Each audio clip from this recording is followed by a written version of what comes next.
Sa mundo pa rin ng volleyball, na sweep ng Signal HD Spikers ang Chocomucho sa pagsisimula ng 2024 PVL Reinforced Conference.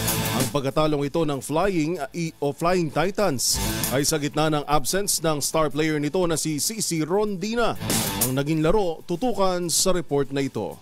Magandang simula ang ipinakita ng Signal HD Spikers sa pagbubukas ng 2024 PVL Reinforced Conference matapos nitong masweep ang Chocomucho Flying Titans. Nangunang import nito na si MJ Perez with career-high 22 points on 19 attacks, 2 aces and a block. Habang nakapagtala naman si Judith Abil ng 15 excellent digs at 8 excellent receptions. Sa unang set, tila naging madali para sa HD Spikers na makuha ang panalo with 25-18.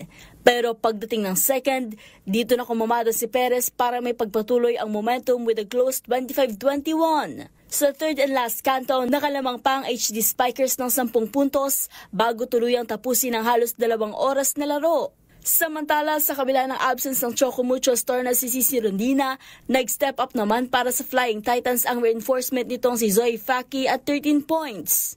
At yan ang mga latest update sa mundo ng sports. Para sa MBC TV Network News, ito si Mili Borja, una sa Pilipinas, una sa Pilipinas.